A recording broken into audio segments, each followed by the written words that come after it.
A new sun dawns, climbing laboriously over the mountains. Today you must emerge and seek your destiny. As you do, you may encounter new things.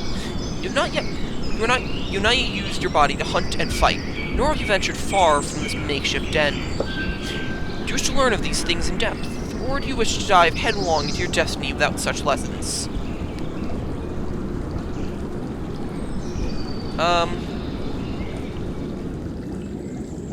Yeah, tutorial.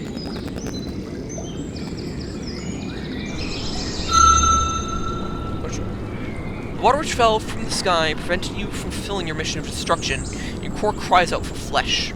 Perhaps a hunt would be wise. It is, however, also attempting to explore more of this beautiful world in which you now find yourself. Exploring your territory will reveal new opportunities, challenges, treasures, hunting grounds, and more. How you will spend this, your second son. I wish to chase the essence of others. It is time to hunt.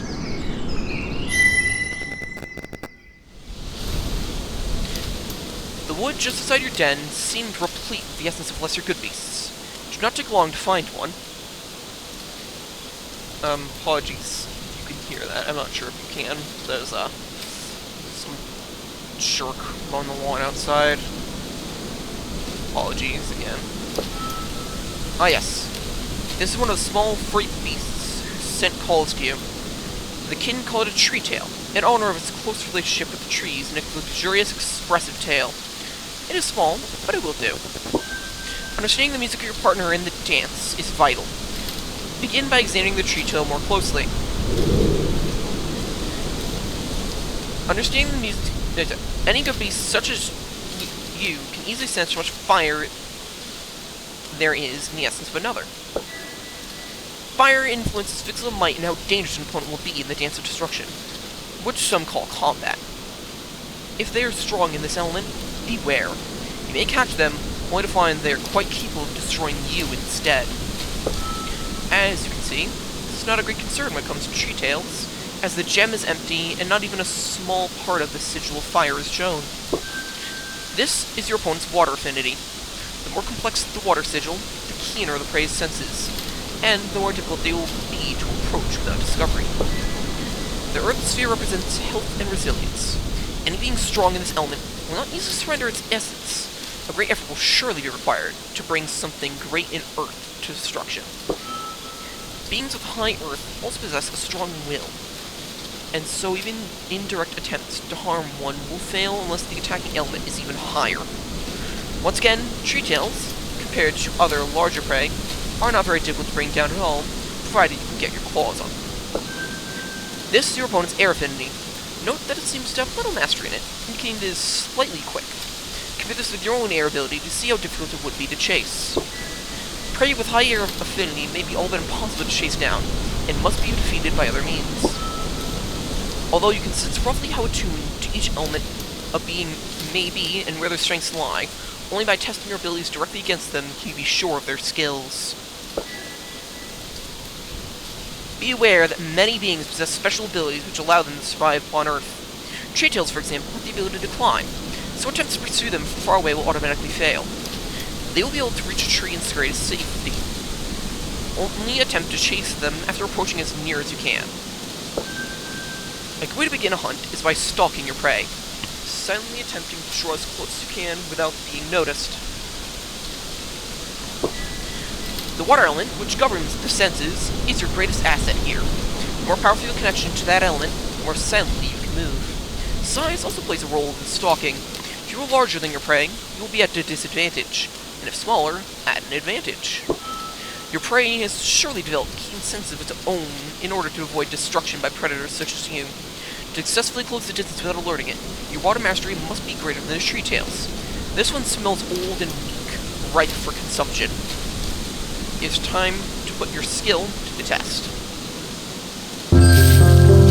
Ah, yes. You're now much closer to smell its fur, its personal scent, even its nut-tinged breath. Charging it now is tempting, but you find yourself fascinated as you watch it forage for food. It moves in a particular way, not quite like that of any other good beast, and in observing it you may learn something.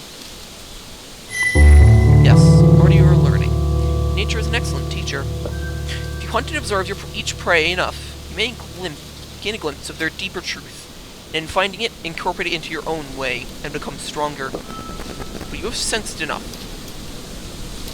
You hunger for its tender flesh, and thirst for its crimson essence. If you strike now, you may succeed in the chase, or perhaps you could draw even closer. So near now, and your prey is still completely ignorant of the shadow of destruction which falls upon it. If you strike at it with all your speed and strength, you will not stand a chance. Leave the two circles become one, and then act quickly.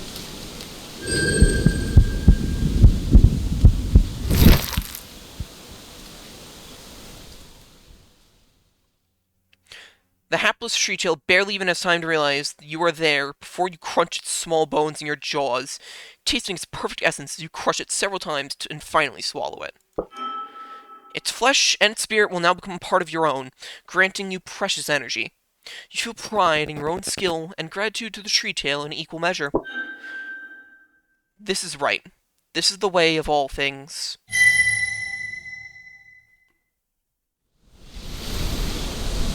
Ah, another one. Your core urges you on. You must have more, if you are to grow great. The last one was old and weak, its senses dull. Not this one, however. Terrain will be more of a challenge. Chase this range against an animal which can climb the trees is hopeless. Draw near as before. You managed to draw near, but although you remained hidden in the tall grass, the prey has heard rumors of your approach from a rather noisy twig you stepped on. It is now suspicious of you. All is not lost, however. Perhaps remain still and observe. There's a chance that the Treetail will lower its guard. You waited for a few precious moments, but the Treetail still suspects that danger may be near. When you wait and observe an opponent whose suspicion has been aroused, there's a chance that it will return to its way each time. But it is not guaranteed. Each individual animal is different, and fortune plays a role. If you wait just a little longer... Yes, there. It seems satisfied that it is not in danger, and has lowered its guard again. Any move from you, while it was suspicious, would have surely caused it to flee. Waiting silently when your prey becomes suspicious may cause it to relax in time, but beware, each moment that passes will bring your scent closer to it on the winds, and once it does smell you, it will surely try to escape. You must stalk your prey quietly, yet quickly, before your scent is caught. This Treetail's senses are obviously keener than the last's. If drawing this close makes it suspicious, trying to draw in closer will surely alert it. If your prey begins the chase, you will be at a disadvantage, so you must now seize the initiative and attack. The surprise gives you the few precious instants that you need. Strike. It notices you and flees.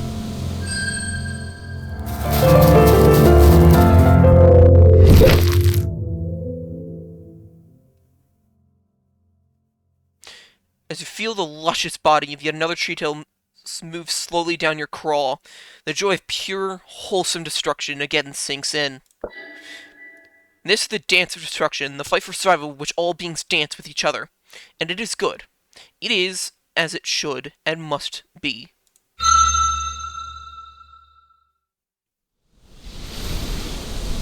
You no longer ache for sustenance, your core mostly quieted. There is, however, room for one more. You may hunt up to 3 times per sun in an abundant hunting ground. Fewer prey exist in a middling or sparse area. Sun and Earth have blessed you. You discovered a wounded member of the delicious long-eared tribe.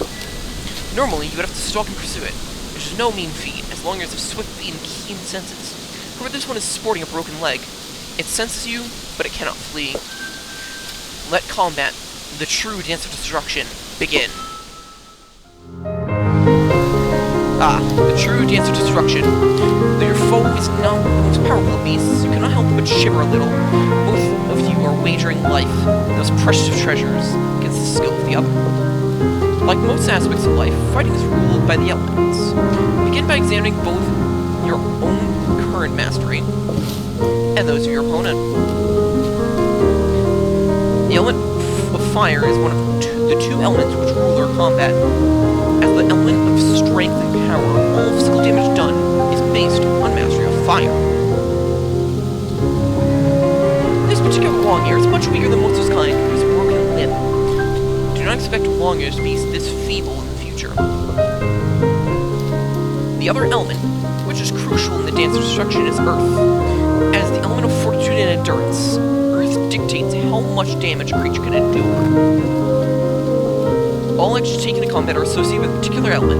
A small biting attack, for example, is of the Earth element, while your burning breath is, of course, a fire attack. When you select an option, your opponent does as well, and then both of them clash together. Certain elements have advantages over others. Water is strong against fire, fire rules air, and air defeats water. Earth has neither advantage nor disadvantage against the others. Each good beast has a way which gives it certain options and a set pattern of attack. Longyears, for example, always use a repeating earth, water, air pattern. You do not know where the sequence will begin.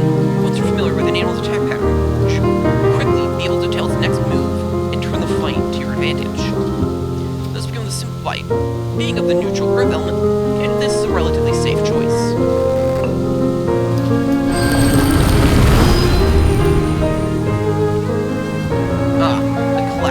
Both of you have been affected, though you have but a tiny scratch. The Longyear is more seriously hurt.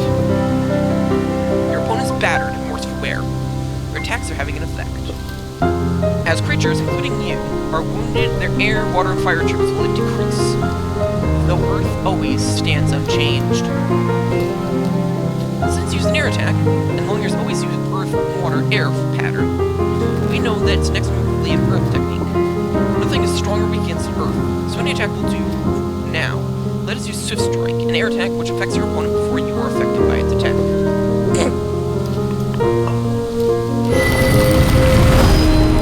The air grows richer with fear and despair. Your enemy is now injured. Good.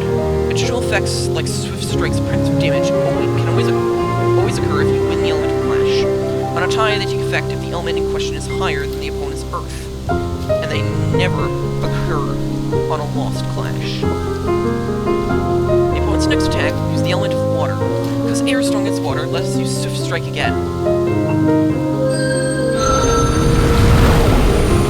The redolent essence of Longyear dances in your tongue. It is crippled and stands in the very shadow of destruction. Victory. You gain additional damage and triggered a special effect by using air against water. Longyear is now badly hurt, and its next attack will be of air. It's time to finish this. Breathing fire will bypass most armor, but it costs energy to use, unlike most simple strikes. It is time. Victory. Ah, delicious indeed. Future mirrors will rarely be so easy, however. Be sure to use stalking to observe and get as close as you can. Pursue your prey swiftly and fight wisely. The Great Four, water, air, earth, and fire, shall be your guides. Beware, however, the good beasts of field and woodland are not the only beings in this world. Some strange gifts and others, such as the no-tails, may use their bizarre minds to break the rules of the dance.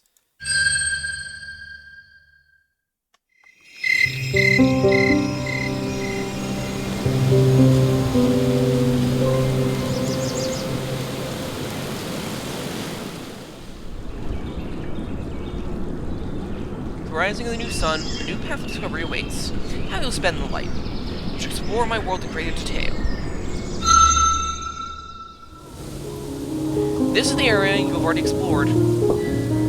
This is your lair. You can always find your way back here. This is where you found the tailless slain kid. There's nothing there now, and returning would be pointless, so it is darkened and inert. Still, you carry the place where it happened in your memory. A colored sigil marks an area in which you can spend a sun hunting if you wish. It indicates what prey you can most easily find there. But beware, too much hunting in one place will drive away the residents. A green sigil indicates a healthy and plentiful hunting ground, while red means that the area is almost empty, with yellow between. Hunting grounds recover with time, but once completely depleted, they remain fallow and dead. A wise predator hunts in diverse locations, allowing the local good beasts to recover. Otherwise, the prey will leave the valley and will become a flesh-barren wasteland. It is through the act of exploration that new locations and encounters and hunting grounds may be found. You'll explore an area which is near another area which you have already explored. Exploring a new area takes all sun, because one new point of interest will always be discovered, and often more. Go, and do not be afraid. Encountering new things is the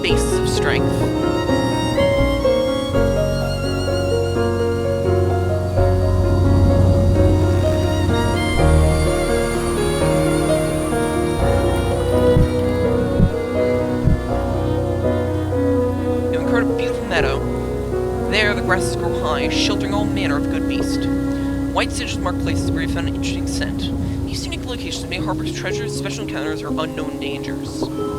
This scent is especially powerful and has a familiar tang which strongly piques your interest. On another sun, when you are well fed and rested, you should certainly investigate. It may bring weal or woe, but as long as you survive, you will grow both within and without.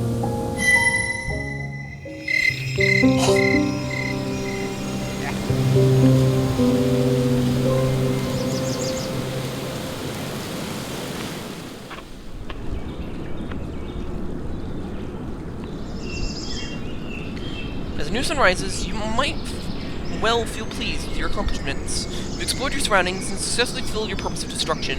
Your core no longer aches, and you can turn to other pursuits. There is one matter which refuses to leave your mind. When you explored the Wormwood Meadow, there was a scent there you simply could not ignore. Could it be some new kind of prey, or perhaps a treasure of some kind? You set out to discover a new truth.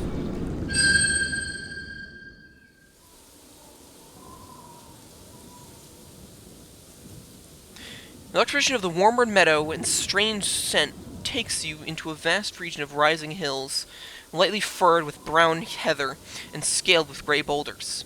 Air dances more freely here than among the trees, and many tiny beings flit to and fro.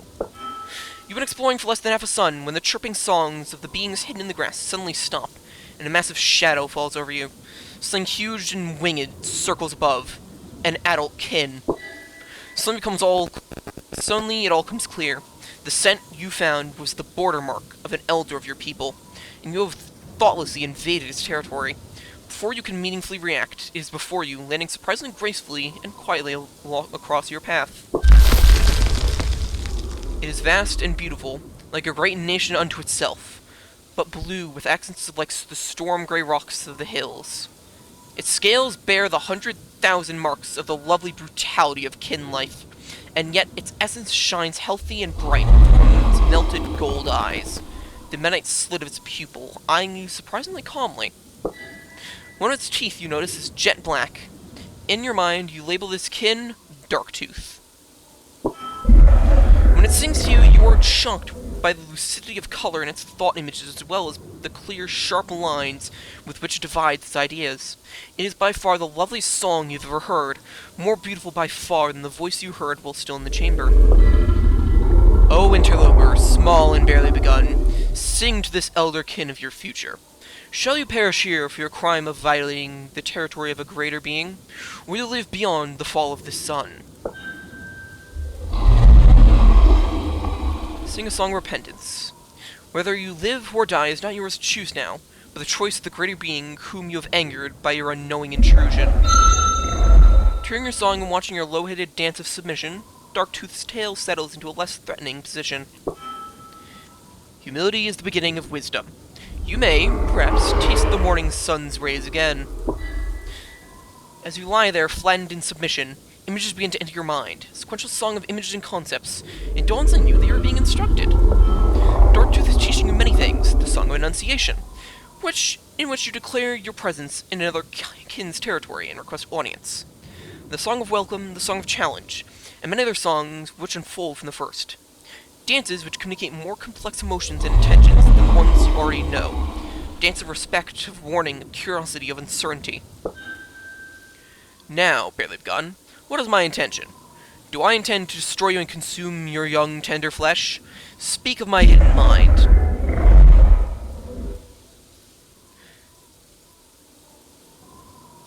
Great One, you intend to allow me to survive this, son. I sing a song of thanksgiving for your mercy. Wisely sung. Had I intended to destroy you, I would have done so, and your body would already be within me. To instruct you would have been a waste. Instruction is for those who will live to make use of it. Darktooth extends its long neck towards you, bringing its vast stone-blue head so close you can feel the wind of its breath. You can help but tremble, but resist the urge to strike or flee. The elderkin flicks its tongue out, tasting the air around you, taking a moment to savor your scent. Its tail curls slowly as it settles back into the heather, its head turned to the side, looking away from you, as though it is singing to itself. As one sun sets, another rises. It is now but a spark, tiniest of flames. To survive, it must learn the great contradiction. To every virtue, there is an opposite which must be equally embraced. It must be bold yet cautious, proud yet humble, quick yet slow, fierce yet gentle. It must learn to spread itself between many truths. The lair it inhabits lies within the land of the tailless ones, the broken custodians. If it would build a land of its own, its destiny lies coldward in the great green. It may survive in this valley for a short time, but must leave before 2 moons have passed. If it does not, it shall be destroyed. I sing this to myself for my own amusement. Payment is not required.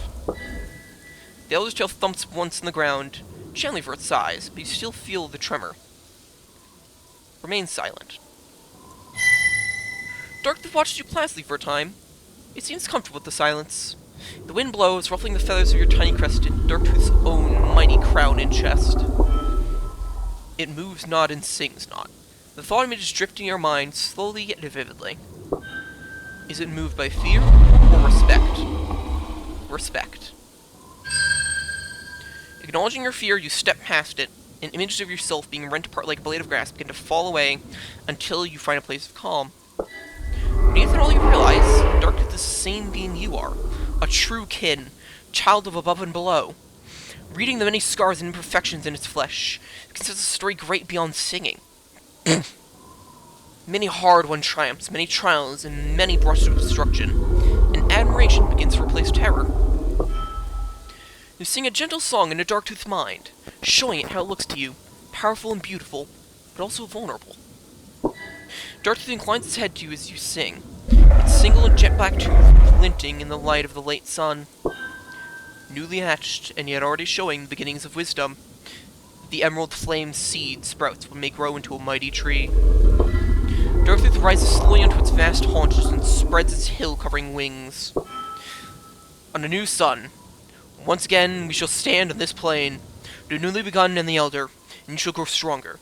Do not return empty-mouthed. Nothing shall be given for nothing, and something for something. It bounds forward, striding over your submissive form as though it were nothing but a tiny shrub, gathering more momentum, and then spreading its wings is borne aloft. It turns in a wide circle in the air, flying over you. That which is above is like that which is below. It intones directly into your mind as it soars higher. All beginnings are endings, and all endings are beginnings. It disappears from view over the riseward mountains. Knowing that you have been dismissed, you make your way out of the boundary of Darktooth's territory and back to your lair. When you arrive, something catches your eye. The rocky outcropping above is glittering with embedded golden stones. You harvest the bounty, softening the stones with your fire breath to help pry them loose. As you stow them away in your lair, you wonder, were they there before? Is it possible?